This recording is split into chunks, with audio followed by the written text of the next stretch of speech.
Hey guys, I think Chery have it now. I think they really do.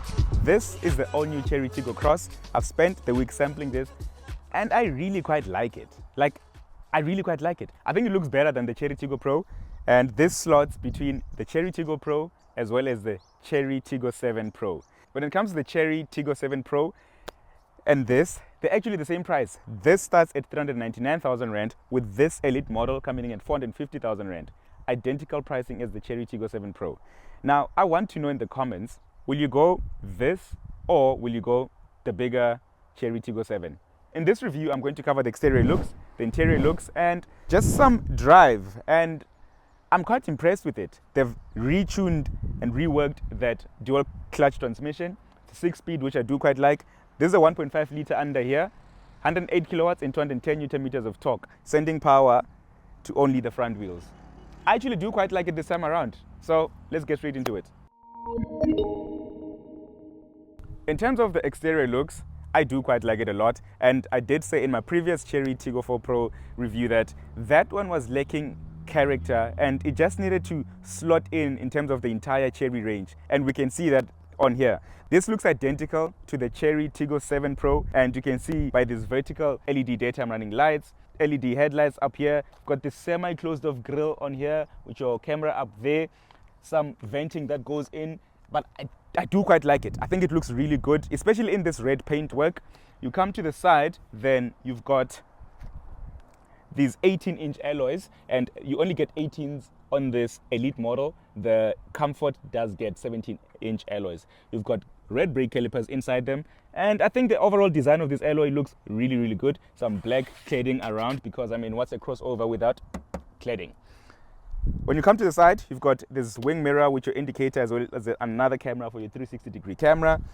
You've got keyless entry into the vehicle, which is a nice touch, and this really good looking non-functional roof racks. I think they've done a lot of work onto this model. I do like the way it looks. Obviously, it's been around in China for quite a long time, and they've essentially discontinued the Chery Tiggo 4 Pro that we do have in South Africa. But luckily for us as South Africans, they will live side by side, and you can still choose whether you're buying the Chery Tiggo 4 Pro or you're getting the Chery Tiggo Cross. So yeah, let me turn the car around for you before I do the interior, and then we'll go for a drive. But I do think that in terms of exterior, they've done a great job.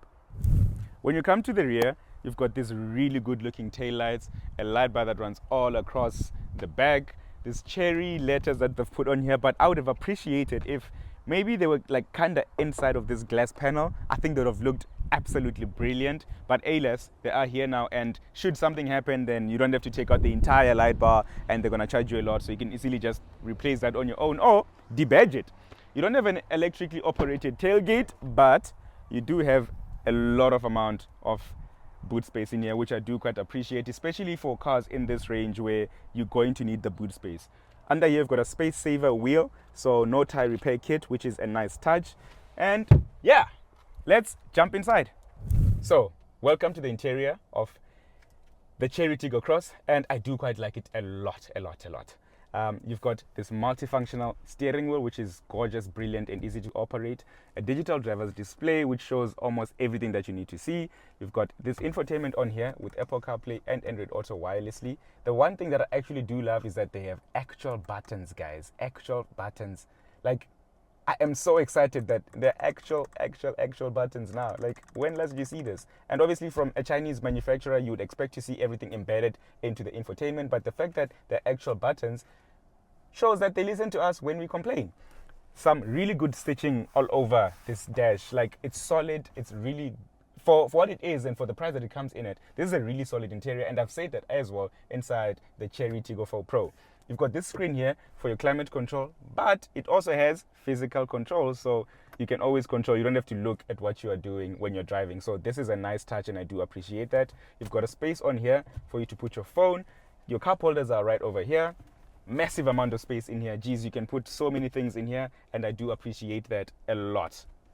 This little sunroof, it's cute. I would have appreciated a panoramic sunroof. I think they could have easily taken one maybe from a Chery Tiggo 7, since they're all the same price. But then you've got this little, and your sunshade is manually operated, and that is quite nifty. So yeah, there's your sunroof.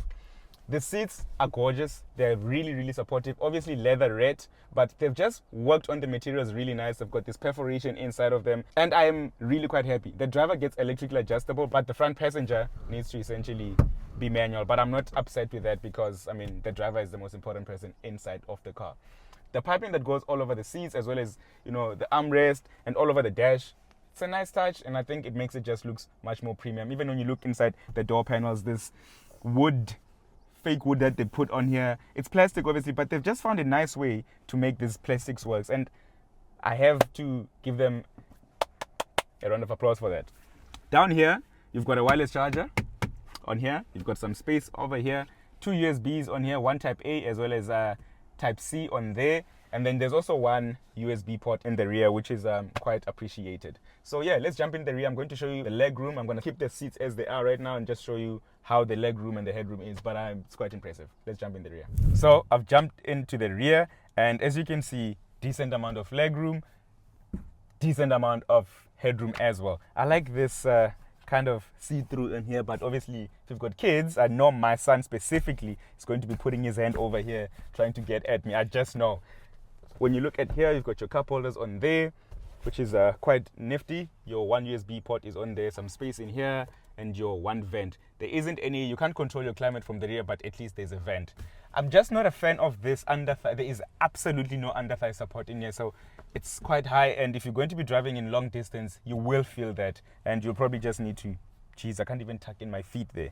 But yeah, this is the one thing that I do not like. This rear seat does feel like it's just a bench, and that is where it becomes a little bit not so nice for me. You can feel like you're so much at the rear. These seem elevated slightly, but this is just in the rear so much, and I'm not sure how I feel about it. I did drive in the back the other day, and I was not comfortable in here, only because of this underthigh support that's not there, and that low sitting position in the rear, which I do not quite like. But yeah, let's go for a drive, Oaks. Ladies and gentlemen, how does the all-new Chery Tiggo Cross drive? And immediately, I think they've done some proper throttle mapping onto this car, because the one problem that I had with the Chery Tiggo 4 Pro was the throttle mapping, because you would essentially step on the accelerator, it would not do anything, and then you would think, let me step harder, and then it would jump into, obviously, whatever. Whether you're reversing or going forward, it would just, there would be a huge jaunt going forward. Whereas with this one, the throttle mapping has been done perfectly.